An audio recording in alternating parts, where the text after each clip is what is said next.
तुम बोल दो जब तक।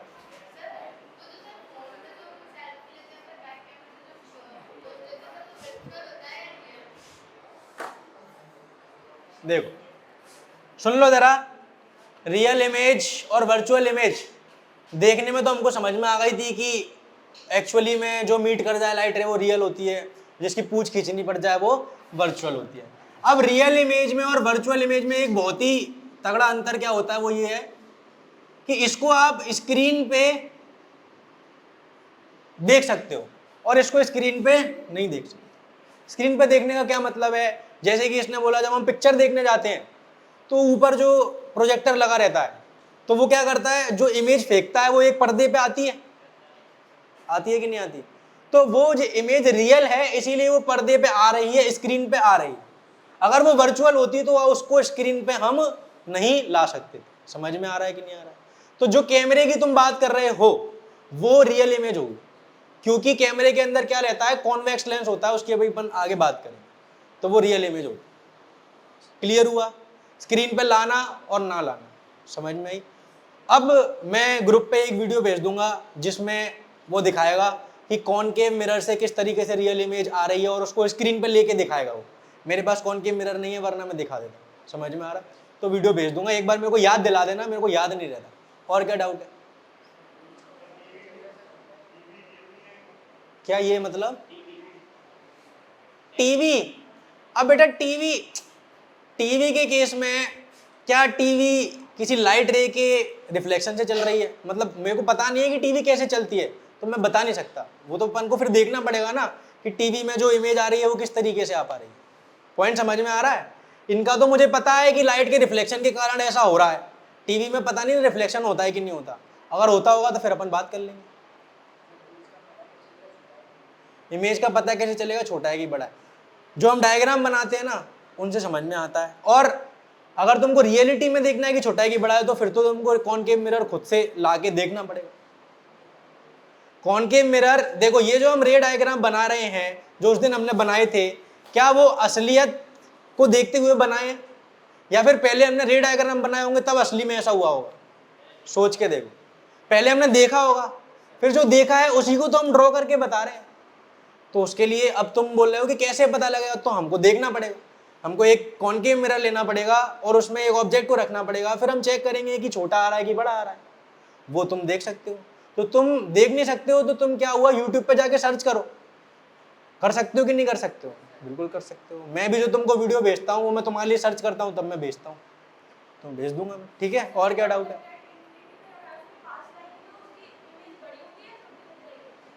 तुम देखो जो 6 डायग्राम है उसमें जब सबसे दूर था तो पॉइंट साइज आ रही थी, फिर पास आते जा रहा है तो तुम देखो ऑब्जेक्ट की जो इमेज है वो बड़ी हो रही है कि नहीं हो रही। तो तुम खुद सोचो कि क्या होना चाहिए। थोड़ा तेज बोलो।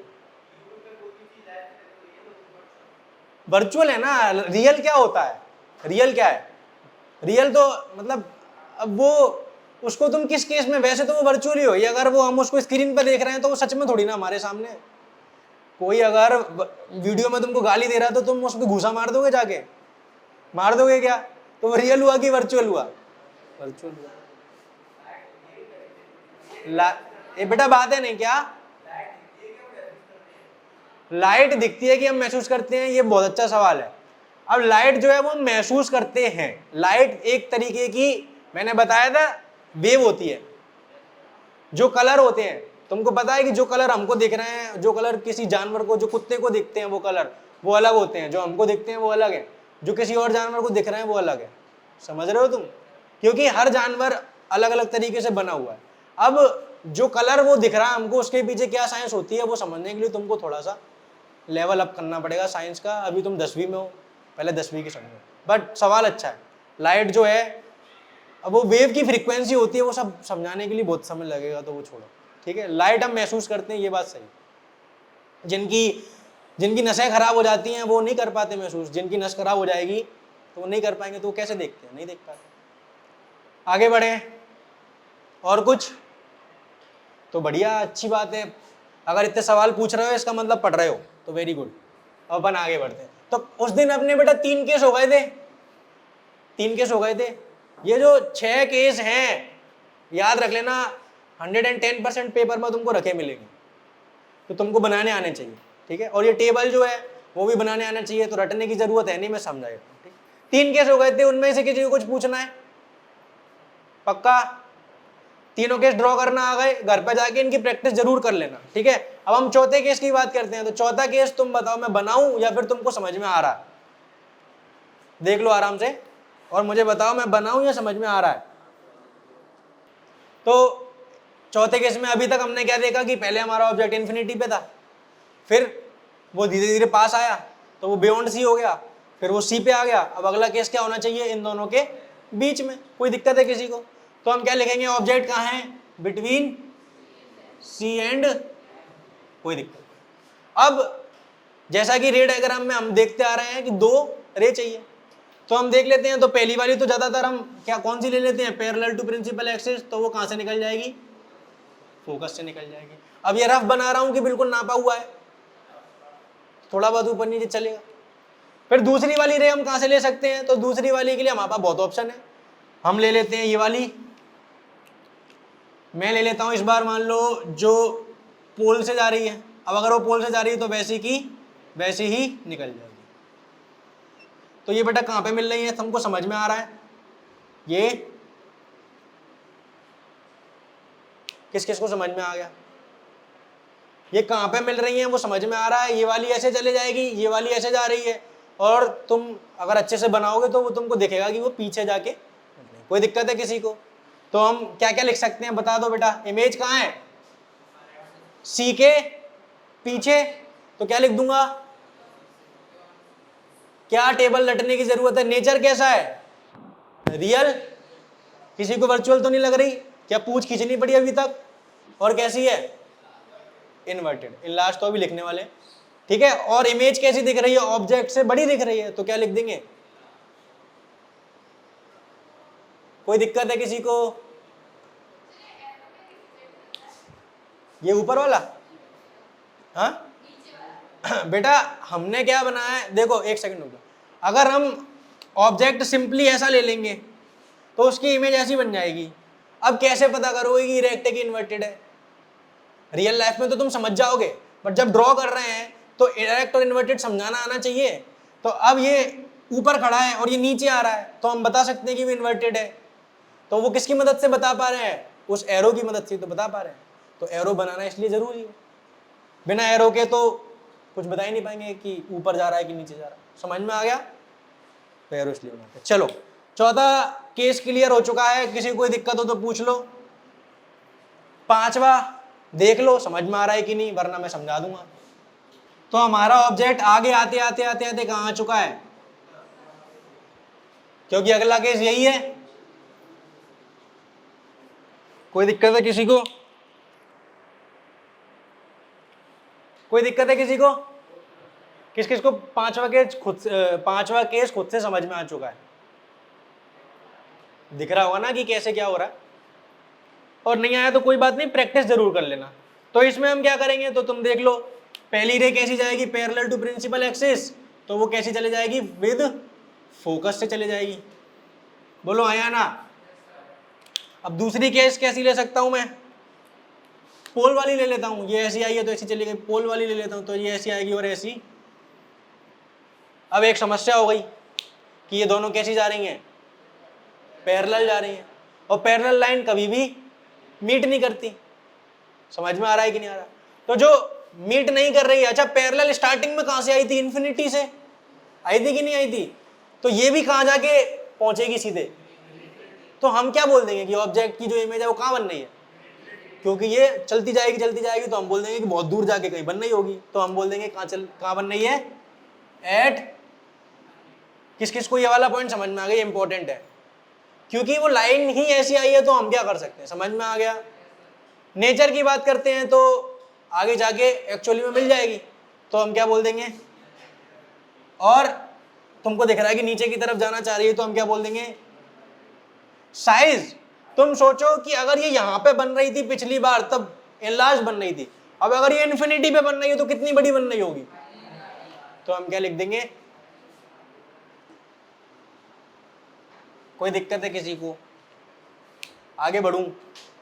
पक्का? आगे बढ़ूं? तो ये सिंपल लग रहा है कि टफ लग रहा है, ईमानदारी से बताना।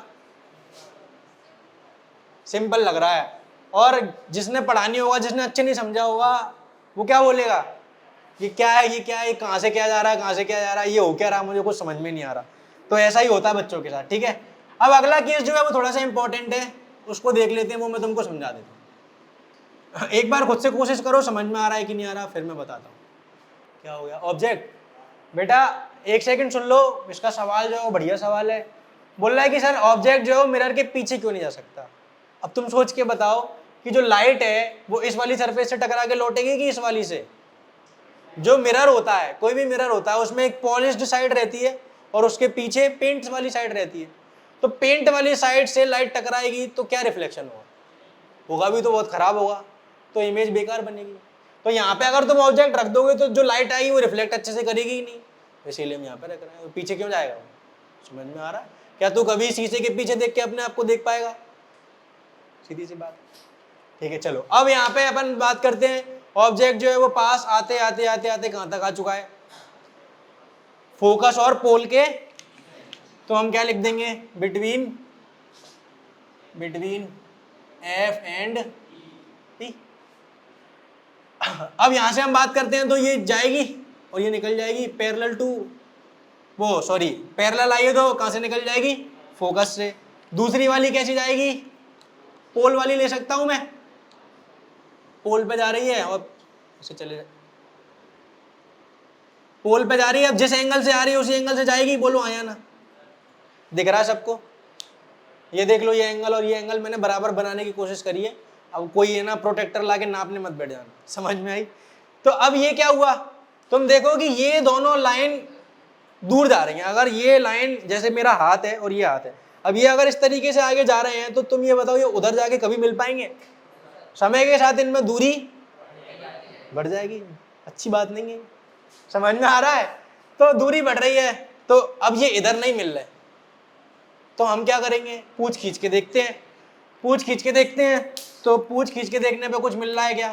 तो ये इधर जाना चाह रहा होगा और ये, बोलो आया ना? तो ये क्या बन जाएगी? समझ में आ रहा है?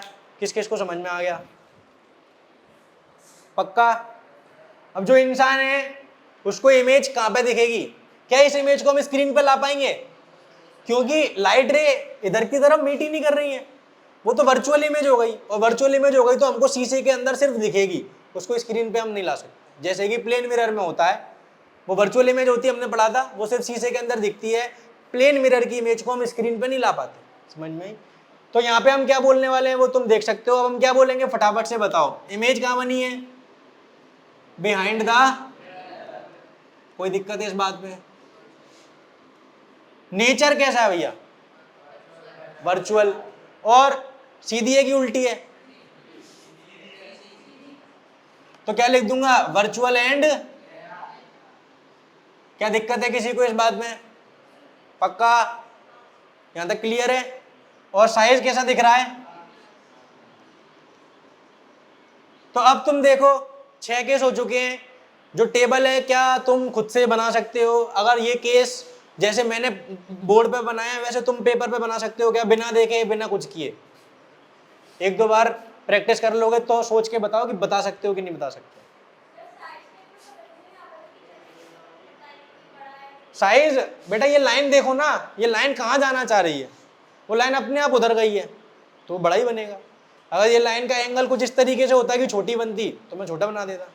चलो बताओ जल्दी से बताओ, कोई दिक्कत है क्या? क्या ये हम बना सकते हैं? क्या ये हम बना सकते हैं? तो फटाफट से अब हम किसके देख लेते हैं? कॉन्वेक्स के बचे हैं। अब तुम देखो कॉन्वेक्स में बेचारे पे 2 ही केस हैं, और वो क्यों है 2 अभी तुमको समझ में आएगा। इधर देखो, चलो ये क्या है F, ये क्या है C। अब पहले केस में क्या हो सकता है कि ऑब्जेक्ट किधर हो? इन्फिनिटी पे। तो तुमको पता है कि जब ऑब्जेक्ट इन्फिनिटी पे होता है तो लाइट रे कैसी आएगी? पैरेलल आएगी। बोलो आया ना? पैरेलल आएगी। जब पैरेलल आती है तो कहां से जाती है? फोकस से। बट इस वाले केस में फोकस से जाएगी या फोकस से जाती हुई दिखेगी? तो हम क्या बोलेंगे कि सर इस तरीके से आप एक लाइन बना दो तो ये गई, और सर इस तरीके से एक लाइन बना दो ये गई। बोलो हाँ या ना? क्या इसमें लॉ ऑफ रिफ्लेक्शन फॉलो होगा? क्या इसमें लॉ ऑफ रिफ्लेक्शन फॉलो होगा? मैंने बताया था ना कैसे होता है इसमें लॉ ऑफ रिफ्लेक्शन फॉलो। तो तुम बोलोगे कि सर यहाँ से इस वाले पॉइंट को यहाँ से ज्वाइन कर देंगे तो क्या बन जाएगी इस वाले पॉइंट की, तो ये एंगल ऑफ आई है, ये एंगल ऑफ आर है, क्या दोनों बराबर दिख रहे हैं? तो लॉ ऑफ रिफ्लेक्शन फॉलो हुआ है कि नहीं हुआ? पॉइंट समझ में आ रहा है सबको? अब तुम बताओ कि यहाँ पे ये जो लाइट रे हैं वो फोकस पे आती दिखेंगी और ये फोकस पे आती हुई दिख रही है, तो कितना साइज दिख रहा है? बहुत, क्योंकि लाइट रे मान लो ये एक्चुअल में मीट कर रही होती ये दोनों लाइट रे, तो यहाँ पे अगर एक्चुअल में मीट करेंगी तो तुम बताओ ये लाइन से ऊपर है कि लाइन से नीचे है कि लाइन पे है? तो लाइन पे जब ऑब्जेक्ट बनता है तो कैसा बनेगा? बहुत। तो हम क्या बोल देंगे बेटा, फटाफट से बताओ कि ऑब्जेक्ट जो है वो कहाँ पे है? एट इमेज कहाँ पे है? At focus. और इमेज फोकस पे नहीं है, फोकस पे लग रही है, याद रखना है, क्योंकि वो इमेज का नेचर कैसा है? नेचर कैसा है? वर्चुअल। अब बात आ रही है कि पॉइंट साइज से देख के कैसे बताएं इरेक्ट है कि नहीं है। तो अगला केस देखो, उसमें इरेक्ट आ रहा है, तो इसमें भी हम क्या बोलेंगे कि ये इरेक्ट है। और साइज कैसा बोलेंगे? हाईली। हाँ भैया जल्दी से बताओ, इसमें कोई दिक्कत है किसी को? सिंपल है। ऑरेंज वाली क्या हो गया? लाइन क्या है बेटा? जब लाइट टकराती है तो नॉर्मल से बराबर का एंगल बनाते हुए निकलती है, और जो स्फेरिकल मिरर का नॉर्मल होता है वो कैसे निकालते हैं? तो जिस पॉइंट पे लाइट पड़ रही है उसको सेंटर से ज्वाइन कर देते हैं, तो क्या बन जाता है? नॉर्मल। तो ये मैंने लाइन को ज्वाइन करके ये वाली ऑरेंज वाली लाइन क्या बनाई है? नॉर्मल। तो एंगल ऑफ इंसिडेंस किसके बराबर आ रहा है? अपने आप। तो मैंने ये दिखाया है कि लॉ ऑफ रिफ्लेक्शन हर जगह फॉलो होते हैं, चाहे वो स्फेरिकल मिरर हो, चाहे वो प्लेन मिरर हो, चाहे वो कैसा भी मिरर। समझ में आ गया? ये चार चीज समझ में आ गई? कोई दिक्कत लग रही है? अगला केस देख लेते हैं फटाफट से, तुम देखो तुम्हें खुद से ही समझ में आ रहा होगा, मैं भी बना देता हूं।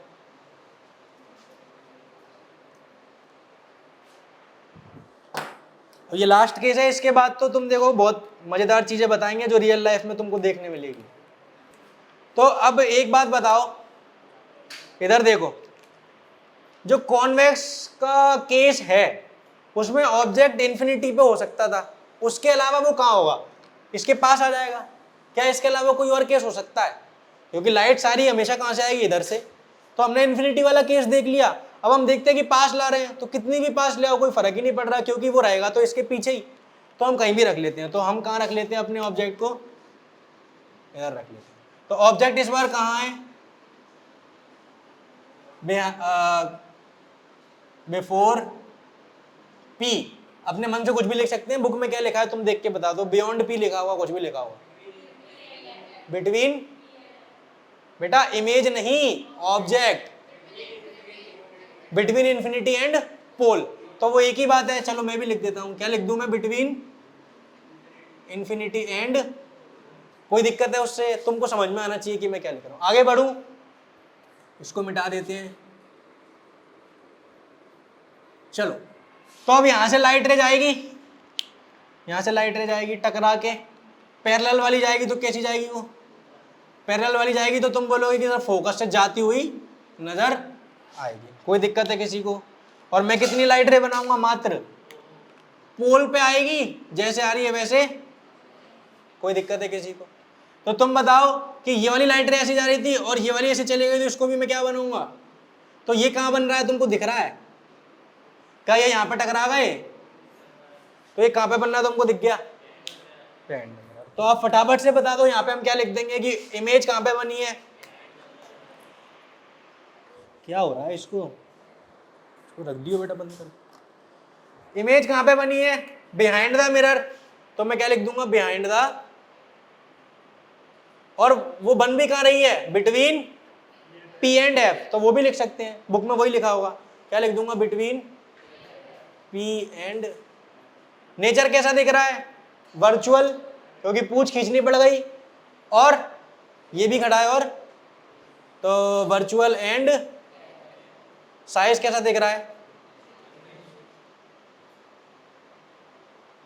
चलो भैया, ये तुम्हारे मिरर का रे डायग्राम खत्म हो चुका है। यहाँ पे तुम्हारे जो मिरर हैं वो ऑलमोस्ट खत्म हो गए हैं। इसके बाद क्या टॉपिक आता है? हाँ, इसके बाद तो न्यूमेरिकल आएंगे, वो मैं बता दूँ। चलो, ये 8 केस हो गए, ये 8 तुमको बनाने आना चाहिए, ये दोनों टेबल तुमको बनाने आना चाहिए। कुछ पूछना है पूछ लो। अब मैं तुमको यूजेस बता दूंगा, बहुत ही अच्छे तरीके से यूजेस बताऊंगा। ये केस एक बार अच्छे से अपनी आंखों में बसा लो। हाँ भैया, आसान लग रहा है अभी तक? कोई ऐसी चीज लगी होगी यहाँ 10वीं में आ गए, अब तो साइंस समझ से बाहर हो चुकी है। मैथ में लग रहा है ऐसा? पूरी चैनल पे पढ़िए, देख लेना जो देखना, ठीक है। चलो आगे बढ़ रहे हैं, कॉनकेव मिरर के इस्तेमाल सीख रहे हैं। अब कॉनकेव मिरर के इस्तेमाल सीखने से पहले हमको उसके क्या आने चाहिए? रे डायग्राम, इसीलिए मैंने पहले ही पढ़ा समझ में। अब अगर तुमने अच्छे से नोटिस किया हो तो मैंने तुमको पहले ही बता दिया था कि जो कॉनकेव मिरर होता है वो कैसा होता है, डाइवर्जिंग या कन्वर्जिंग? कन्वर्जिंग, क्योंकि वो लाइट को पास आने पे मजबूर करता है। जो लाइट आएगी इधर आएगी, जो लाइट आएगी इधर आएगी, तो उसने क्या किया? पास लेके आया। जो पास लाता है वो कन्वर्जिंग, जो दूर ले जाता है वो, फिर से बता दो, समझ में आया कि नहीं आया? अब इसका इस्तेमाल कैसे करना है, तो तुमने पहला केस तो खुद ही देख लिया था कि जब हमने इन्फिनिटी से सूरज की रोशनी आई थी तो वो टकरा के फोकस पे आ गई थी, तो उससे कागज में क्या लग गई थी? आग लग गई थी। अब अगर हम ये चीज सीख चुके हैं तो इसका इस्तेमाल कर सकते हैं। जैसे कि हम इसका इस्तेमाल किस में कर सकते हैं? Solar furnace. सोलर फर्नेस पता है? फर्नेस माने क्या होता है? भट्टा, ईंट का जो भट्टा होता है उसको क्या बोलते हैं? अब क्या होता है, जो ईंट हम बनाते हैं, तुमको पता होगा कि ईंट बनाते समय जो मिट्टी होती है उसको बहुत ज्यादा हीट किया जाता है। और हीट करने के लिए क्या होता है, वो भूसा भूसा बहुत सारी चीजें डालते हैं, जिससे कि क्या होता है, वो भट्टे के अंदर बहुत तेज आग लग जाती है। उससे क्या होता है कि जो ईंट होती है वो गर्म हो जाती है, गर्म होने से जो मिट्टी होती है वो पक के बहुत कठोर हो जाती है। इसीलिए जो ईंट है वो कैसी है? बहुत कठोर। पॉइंट समझ में आ रहा है? तो भट्टे में आग लगाने के लिए तुम सोचो कि क्या हम कॉनकेव मिरर का इस्तेमाल कर सकते हैं? अगर हम एक बहुत बड़ा कॉनकेव मिरर ले लें और उसको सूरज की तरफ कर दें तो वो क्या करेगा? कॉनकेव मिरर पूरी रोशनी को एक जगह इकट्ठा कर देगा और वहां पर हम अपना भूसा या कुछ भी चीज रख सकते हैं जिसमें क्या लग जाएगी? तुम सोचो इससे हमारा क्या फायदा हुआ? इससे हमारा, अगर हम नॉर्मल तरीके से आग लगाते तो हमारा ईंधन लग सकता है। अगर हम पेट्रोल डाल के आग लगाएं तो हमारा ईंधन लगेगा। और भट्टा बहुत बड़ा होता है तो उसमें आग लगाने के लिए हमारा अच्छा खासा खर्चा हो जाएगा। तो समझ में आ रहा है कैसे इस्तेमाल कर पा रहे हैं? किस किस को समझ में आ गया? तो बेसिक कॉन्सेप्ट क्या है कि आग लगाने का हमारा। इसके अलावा एक और बहुत ही इंटरेस्टिंग इस्तेमाल बताता हूं जो कि लाइट का नहीं है पर तुमको सुनने में मजा आएगा। कॉनकेव मिरर क्या कर रहा है तुमको समझ में आया? हमने एक केस पढ़ा था कि जब इन्फिनिटी से आ रही है तो वो किस पे जा रही है? फोकस पे। अब जिस तरीके से लाइट टकरा के जा रही है, क्या उस तरीके से अगर कोई सिग्नल आएगा तो वो भी फोकस पे जाएगा कि नहीं आएगा? लाइट क्या है? एक रे है। और अगर हम कोई सिग्नल भेजते हैं तो सिग्नल भी एक एनर्जी होती है, वो भी टकरा के कहाँ जाएगा?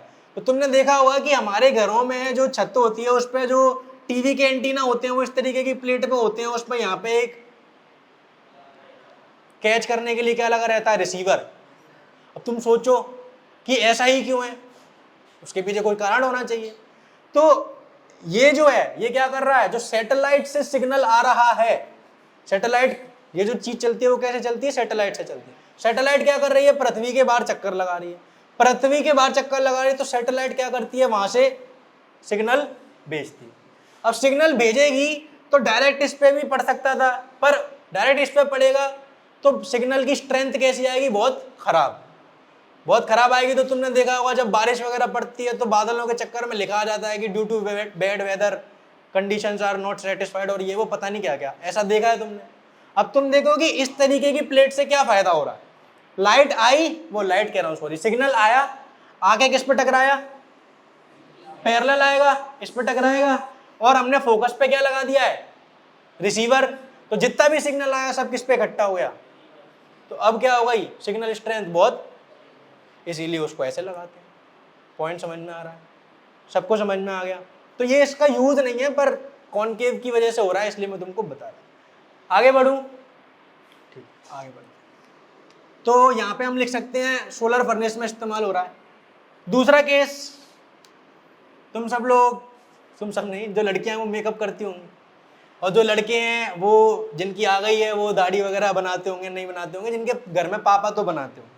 अब तुम सोच के देखो कि नॉर्मल मिरर में मेकअप किया जा सकता है, दाढ़ी भी बनाई जा सकती है। बट अगर जैसे हम मेकअप कर रहे हैं या फिर दाढ़ी बना रहे हैं, तो तुम बताओ क्या हमको चीज़ों को बड़ा देखने की ज़रूरत है कि नहीं? अगर तुम लोग में से मस्कारा वगैरह जैसे लगाते हैं, काजल लगाते हैं, तो हमको बड़ा दिखेगा तो अच्छे से लगेगा, और बेकार दिखेगा तो वो फैल जाता है। दाढ़ी के केस में बात करें तो अगर हम कट लगा रहे हैं तो हमको दिखना चाहिए ना मिरर में देखते समय। तो इसीलिए तुम देखो कि शेविंग मिरर और मेकअप मिरर अलग तरीके से आते हैं। पता है किसी को? मेकअप मिरर अलग आता है। वो कैसा होता है? कॉनकेव होता है। अब उसमें क्या होता है? अच्छा, सेम किस में होता है? डेंटिस्ट वाले केस में। मैं बताता हूँ कैसे। डेंटिस्ट के केस में क्या है कि अब जैसे डेंटिस्ट है, तुम्हारे ऊपर वाले दांत में कोई दिक्कत आ गई, तो डेंटिस्ट जो है वो घुस के तो देख नहीं सकता मुंह में। पॉइंट समझ में आ रहा है? तो वो क्या करता है, डेंटिस्ट के पास एक छोटा सा एक कॉनकेव मिरर होता है, जिसको उसमें डंडी फिट रहती है, उसको वो मुंह में डाल देता है। कुछ इस तरीके से रहता है, इसको वो मुंह में डाल देता है। अब वो तुम्हारे दांत में जो भी दिक्कत है वो इसमें इमेज में देख लेगा। अब ये कॉनकेव क्यों होता है, उसका क्या फायदा है, मैं बताता हूँ। पहले बताओ, दिक्कत समझ में आई?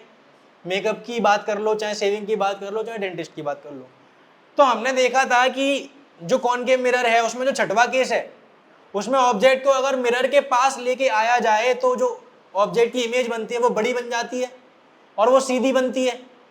क्या छठवें केस से हमारी दिक्कत सॉल्व हो रही है? अगर हम मेकअप करना चाह रहे हैं तो हम मान लो अपनी आंख बड़ी देखना चाहते हैं, तो हम मिरर को काफी पास रखेंगे।